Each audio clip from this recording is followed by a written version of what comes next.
The days of muffin marketing are over. What I mean by that, back in the 80s, when hospice was born and hospice started becoming part of our industry, is to get a referral, a hospice company would send their marketing people out, their community liaisons, to doctors' offices, social workers, hospitals, with a beautiful smile on their face, some tchotchke giveaways, and a nice warm muffin, and they get a referral. Those days, as we all know, are long gone. And the reason being, wow, competition has intensified tremendously. Over the past 10 years, hospice has exponentially grown.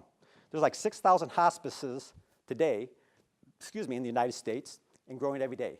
The most important change, however, is all those doctors, all those referral sources to hospice have become so knowledgeable about what to expect from a hospice organization. So we need to sell on quality.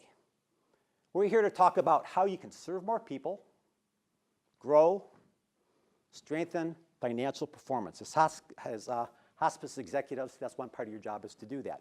Greg Grabowski, my partner, we're the proud owners of Hospice Advisors. We're a boutique hospice consulting, training, and education company. And we work across the United States with folks and organizations on how to leave no patient behind, serve more people, and grow. So I want to talk today about our perspective on that. We look at growth as a system. A lot of people will just say it's the marketing people's responsibility to drive volume. We were in Texas a few weeks ago, and this poor vice president of marketing was beating on the staff because admission numbers have gone down, census has dropped, and they thought it was a marketing people's perspective. We stepped back, Greg and I, and we looked at it, and we said, wow, God, their eligibility process, all know how important eligibility is, was messed up. The referral inquiry to admission process was not a process, it was fragmented. So that system was not providing the support needed. And what I want to talk about is how Greg and I look at growth. We have what we call the 7 pillars of growth, and I want to talk quickly about those 7 pillars of growth for you today. So you can do maybe a mental inventory and see where are these pillars at for your organization. Are they atrophied? Are they in place? Are they chipped? Are they under development? The first pillar is creating a culture of growth. Is everybody in your organization aligned around leaving no patient behind? Guys, that's what we do. Do we have an eligibility process in place? That's a process, not an individual or two making determinations regarding eligibility. An example of a culture of growth.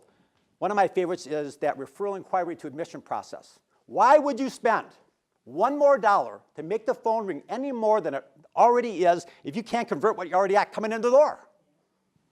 And the gold standard is 85% conversion over a 90-day process. Every time we work with an organization, we look at that first and there's an immediate bump in business because it's so easy. The third pillar is what I call the happy feet on the street. As the marketing professional out there calling upon referral sources, but having a professional marketing system in place. The fourth pillar of growth is on our medical staff. Do we have our providers and doctors aligned with us to support not only our quality objectives, but looking at our growth objectives? The fifth pillar, which I really enjoy a lot, is the segmented growth pillar. Greg and I believe that there are 9 specific referral segments, hospitals, long-term care, assisted living, personal care companies, that can benefit from the gift of hospice for their clients. But for a company, a hospice company, to understand that and draw upon that, they need to understand the value proposition for each segment because they're different. The sixth pillar is also one of my favorites, called differentiation. Differentiation is, hey, how are we different than our company down the street, our competition down the street?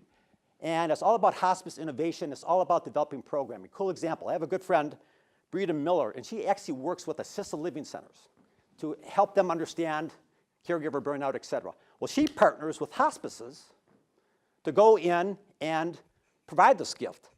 And the hospice sponsors, Breda goes in, the long-term care thinks that the hospice is great because of what she brings to the table. Great idea of differentiation. The seventh pillar is the technology pillar. Do you have a website in order, Facebook, et cetera, et cetera? You know, where's the best place to hide a dead body? Second page of Google. If you're not on the first page of Google, so an example of a lot of hospices don't have that understanding and knowledge. So with that, I want to close and say, you know, take that. I hope that little overview of the 7 pillars will allow you to assess that. Greg and I do a blog. It's kurtkasanowski.com, and we have all the material here. There, we give it back as a gift, no cost, free. We have a downloadable book, The 7 Pillars of Growth, that we're in the process of updating and in the process of actually turning that into a real book. So it has much more depth and examples. So with that, I'll say, go build your pillars and go give the gift of hospice. Thank you very much. Take care. Bye-bye.